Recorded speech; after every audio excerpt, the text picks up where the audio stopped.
I had the same thing with Tooth at GDC. I was like, Radlos. I'm not even sure if I still know how to pronounce Radlos. It's Radlos, actually. Is it? See? Yeah. So then eventually I just started calling him Tooth because that's one syllable and that's not so bad. Yeah. But anyway, ThirstyWench is going to be wearing the... That's a great name. Yeah. With the summon Orcane as well. Yeah. I love the, we had Flashy went in and did some changes to the sound effects, so we have like a new bubble sound effect as well when you use his snowflakes or hit with them. It's like a sparkly sound effect now. Yeah, it's definitely a fun skin, and you guys can pick up Summit Orcane. It's actually just released on Friday in the Smash Summit 3. So yeah, go pick that up. If I think we're already met our goal. There was a goal in there for doing a little exhibition match with some of the Smash Bros. At some point during Smash Summit 3. So I think we're already at that. So now you can just pick it up and kind of help support that event because it's super awesome how they collect all the top players and get them in one spot. The Smash Summit 2 was a pretty awesome event, and I'm looking forward to 3 next month. It's a very pretty house too. Oh, that was awesome little by ThirstyWench, the double bubble trap that he had there. There's just so many snowflakes on screen at once, and he was actually like connecting with a lot of them too, so that was awesome. Ooh, and then Studios just catches him naring, and he trades him with back air, but that's not a trade that ThirstyWench won because he actually caught him with a sweet spot. Ooh, no trades there. The back air is going to send UnprecedentedStudios through the left blast zone. And now he's down a stock, a full stock even, which is very, very bad for him. I believe. Okay, I believe a little bit too late. What was his damage was so low there, right? Yeah. That was like a 24% kill or something. He caught him jumping a little bit too high, and that's probably something that you shouldn't do against Orcane with such a strong up air. All right, he was at What? 27% when he got hit by that up air. Ooh. He caught him off the top. Yeah, like you said, it's pretty risky to go up there in a lot of matchups. I mean, Absa has a lot of good air movement, so I can see why players do.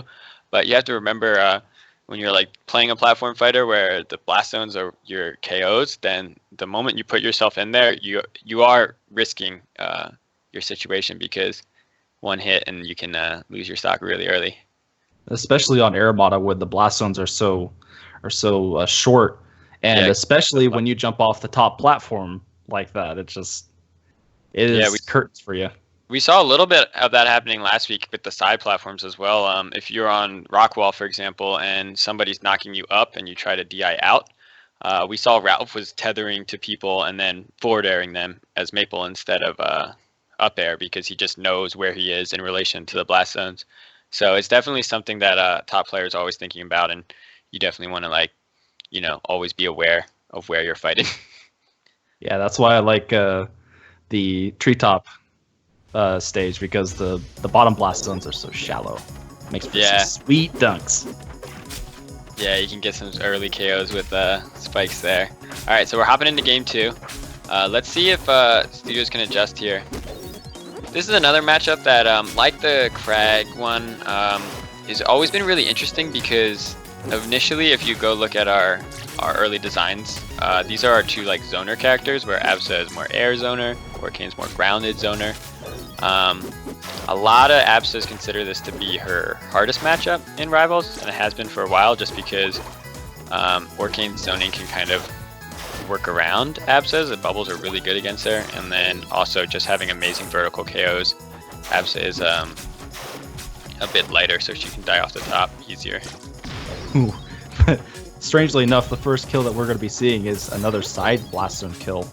That forward strong. No puddle. Strong. And it looked like DI might have helped, make that KO go a bit stronger. So you definitely want to be using your survival DI when you get knocked off the side, so you can not go into the blast zone immediately. There we go.